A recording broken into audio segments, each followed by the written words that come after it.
Hey, what's up, everybody?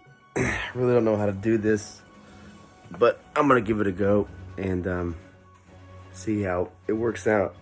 I had a friend and colleague in the biz tell me that I should start vlogging, my COVID-19 experience, and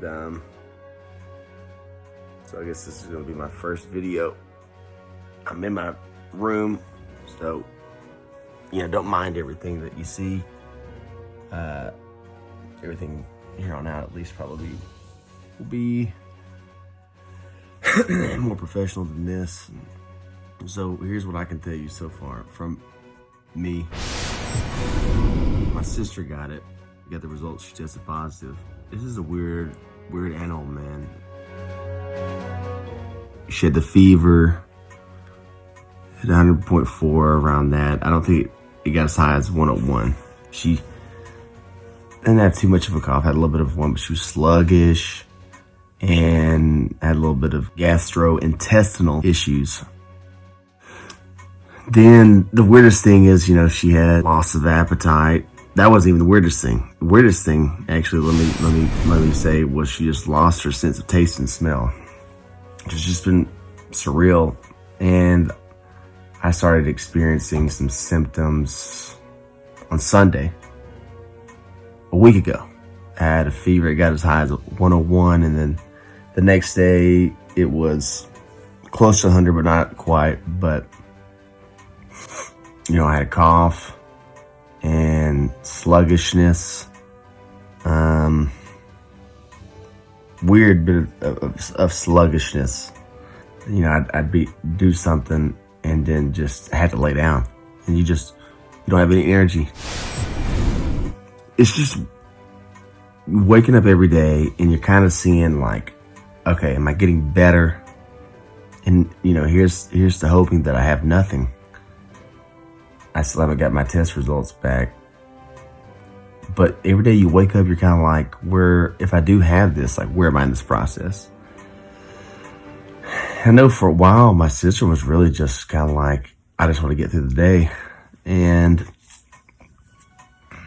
it's just having the flu and cold happen, like the common cold happened to you like all at once. And she was dead to the world for 10 days. Couldn't do much of anything.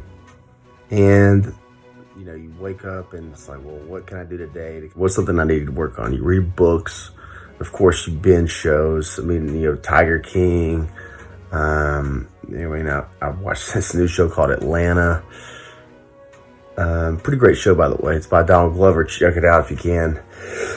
Of course, you see the updates, the press briefings. I check in to see what Dr. Fauci says. Now, especially when you can't go anywhere, I've got 4 walls. That's all I got. Of course, I can walk around out in my living room, the kitchen, and eat, and go in the backyard. And before I was experiencing symptoms, I would go for runs and stuff. But now I'm exercise. I've cut that down because you're trying to make sure your body has as much energy as it possibly needs in case symptoms like flare back up, and it's got to go into a full-scale fight. I'll tune into what my news station is doing, any other trends locally or nationally, and really, it's still what's partly infuriating, to be quite frank, is the amount of people that are saying that all this is overblown. And the thing is that with all these cases and the deaths, I think the biggest thing now is just, when will this end?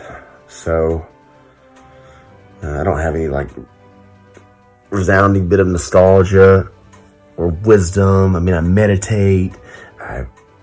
For me, my cough's like kind of gone away. I haven't had any fever symptoms. Like, today's probably been my best day the last 7 days, having experienced some of the side effects. I mean, my voice is completely raspy, so you hear that.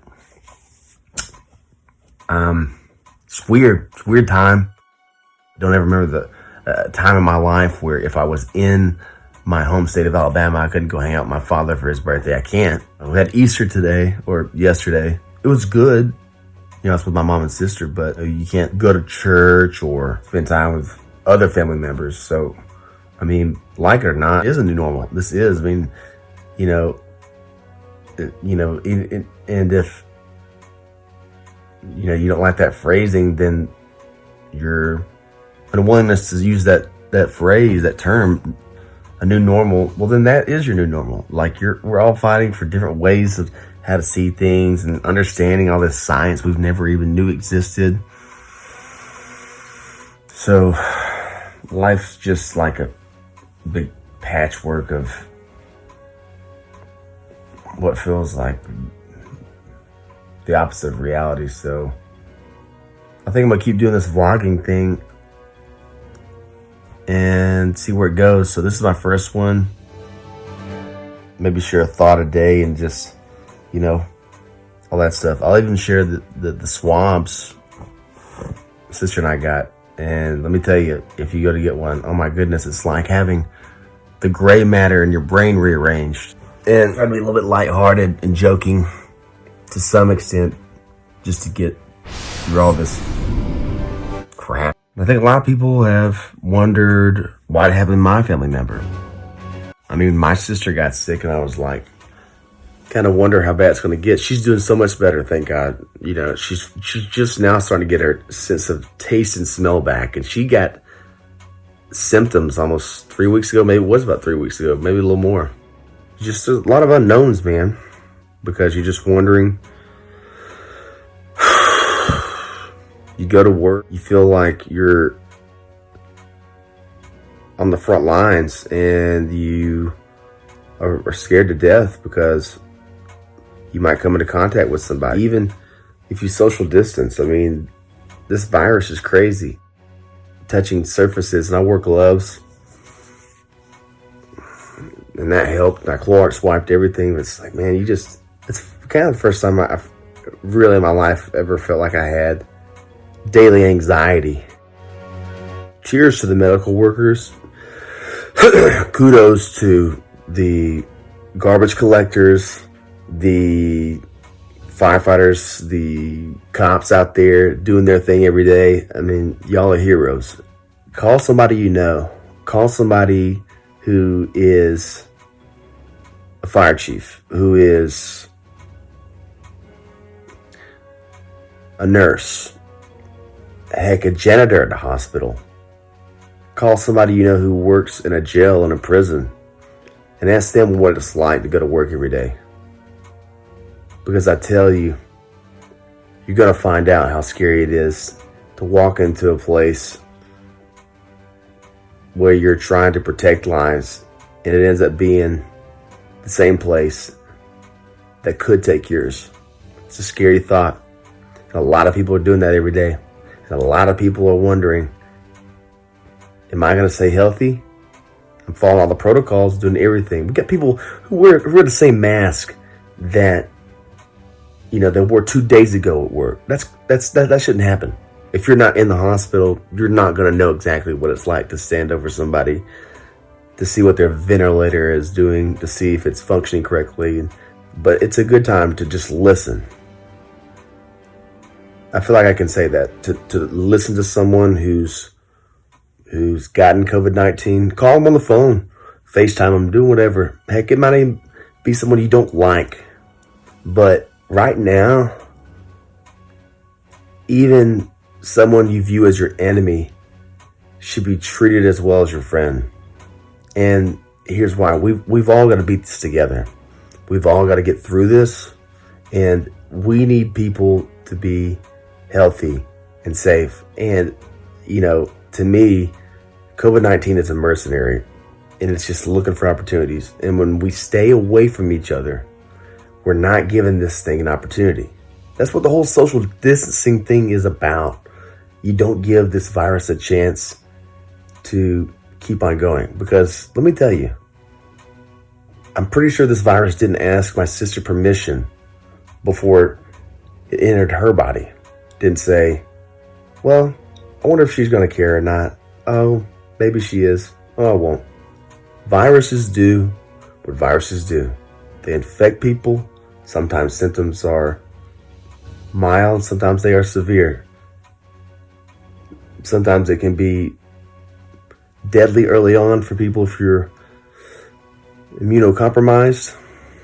And a lot of people in the hospital that are there for COVID-19 are young people. So, don't take this lightly. I want you to be prepared, and I want you to follow everything that Dr. Fauci says and the CDC guidelines. I work in TV news, but let me tell you, since I've been in quarantining, I haven't watched news every day. I haven't. I know a lot of people say that the news is depressing, but right now, if you're glued to your phone all the time and reading news and articles and listening to NPR, this and that, then you are going to get depressed. You got to find ways to escape.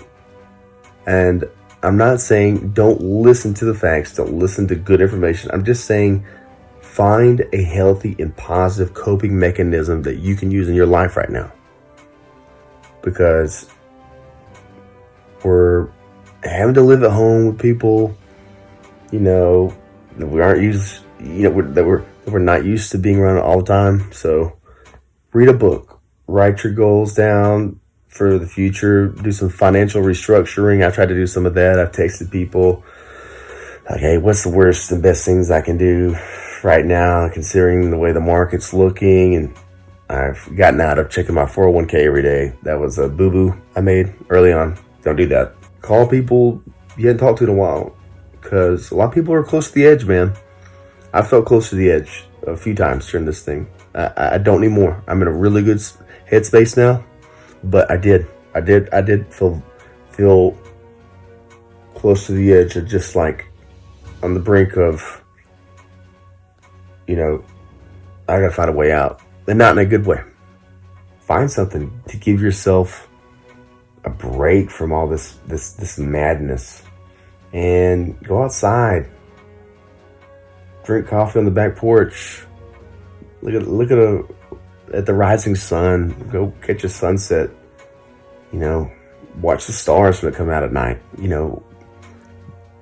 just do different things that you may not normally do, just to appreciate life in some capacity, because there's some solace in that.